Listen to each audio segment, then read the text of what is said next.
During this project, we're going to composite a drawing with a photograph, make an adjustment in Photoshop, print it large format, and then work into it with Multimedia. I hope you enjoy it.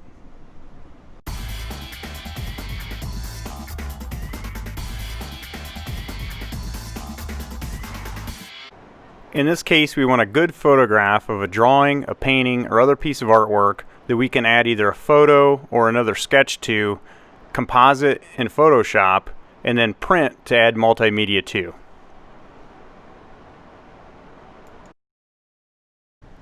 The digital editing side of this project can be accomplished either in Photoshop or Photopea. The steps are the exact same.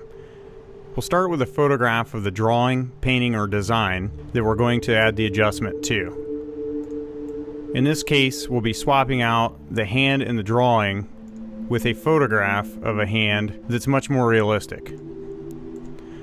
After combining those two elements, we'll add a filter so that we can print this and work into the image with mixed media. In Photoshop or Photopea, click Create New and type in the dimensions that you prefer to print with. In my case, my width was 11 inches, the height was 14. Click Create, and you're ready to start making your adjustments. The first thing to do is pull the image that you're using as a background into Photoshop or Photopea and click the check mark in the upper right hand corner. This places the image. The next thing you'll need to do is rasterize that layer. So we go to Layer, Rasterize, Smart Object, and now we can adjust this. Go to Image, Adjustments, make that layer black and white, click OK, and now we're going to bring in the next part of our image. In this case, it's a photograph of that hand that I want to swap out. Your image obviously will be different, and photographic elements of either sketches or real-life objects will work just fine to adjust your imagery. Drop your next layer in, click the check mark, go back to Layer, Rasterize, Smart Object. One thing to note is the layers that you're working with. There are little eyeballs on the left-hand side of them, and you can turn these layers on and off as you work. Also, any layer that you wish to work with must be highlighted, so you click on that layer to make adjustments to it. In this case, I want to erase the background and keep the hand so that I can cover the hand that was drawn in the original. So I'm going to erase that background. When I do that, I like to turn the opacity down a little bit so I can see subsequent layers to try to match up what I'm working with. To cut it out, I'll keep the opacity all the way up, and I can use any of these selection tools in the upper left-hand panels to select areas to delete. I can use the lasso tool by selecting an area, hitting delete on my keyboard, and then perhaps moving that around and making more deletions. To unselect an area, I can go back and hit my marquee tool, click on my image, and it will deselect that area. I can also use object selection, quick selection, or magic wand. Both Photoshop and Photopea have magic wand, and they work really well if you have large areas in the background to delete. I'll select magic wand, click on my background, and notice it's selected areas that were within the image that I want to keep. So I need to go up and click this little box that says contiguous. When I click that and then click on the background, it's only going to select areas that are touching each other. Notice I have some areas on the sleeve that I want to keep, so I'm going to go back and I'm going to adjust the tolerance. As I turn that down and click on the background, it will just select areas that are close to the colors of the background. I can turn the tolerance down once more and be even more specific with my selection. In this case, I can go around and select areas around that hand, hit delete on my keyboard, and delete them out.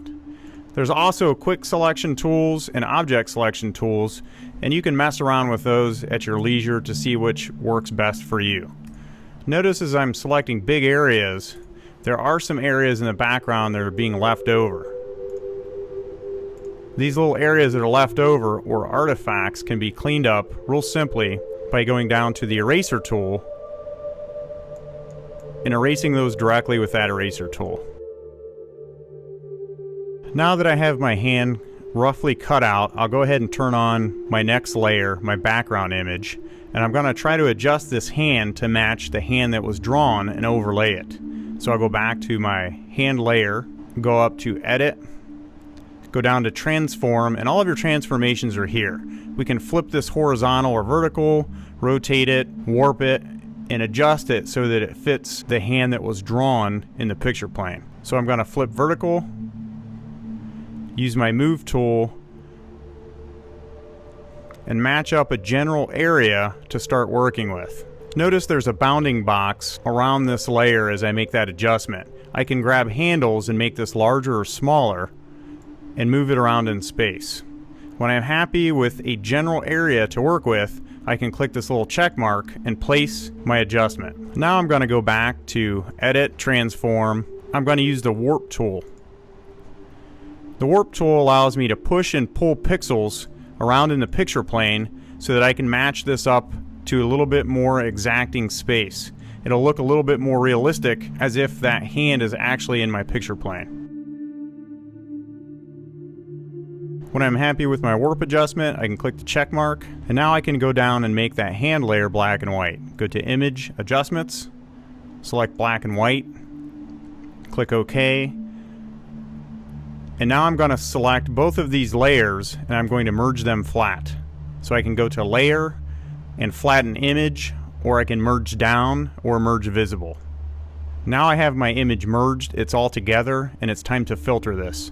So I can go up to Filter, Filter Gallery, and I'll shrink down the size of this filter image by clicking the little minus on the left hand side or plus to make it larger. Click down through the filters and use one that you think will be conducive to the materials that you'll be using and media you'll be using to finish the work.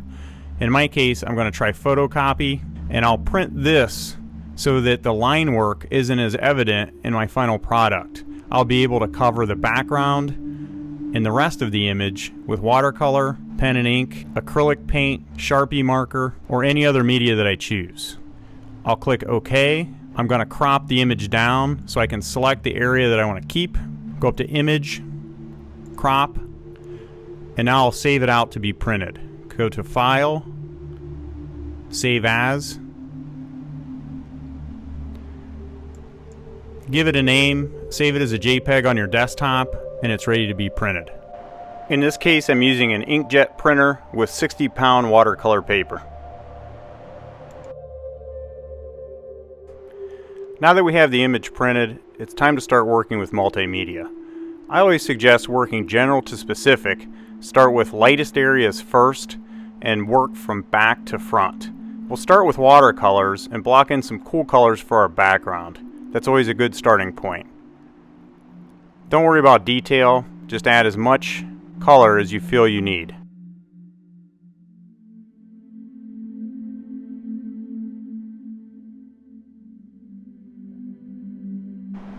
When you're satisfied with the background and cool colors, it's time to add some warm colors. Stay with light washes, use a lot of water, and don't overbrush.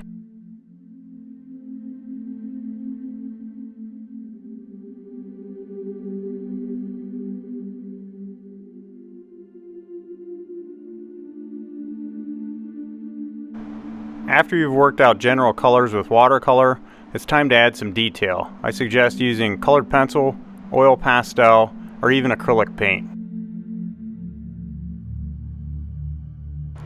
Continue to develop with mixed media, always evaluating and constantly deciding what to revise in your imagery until it's built to your liking.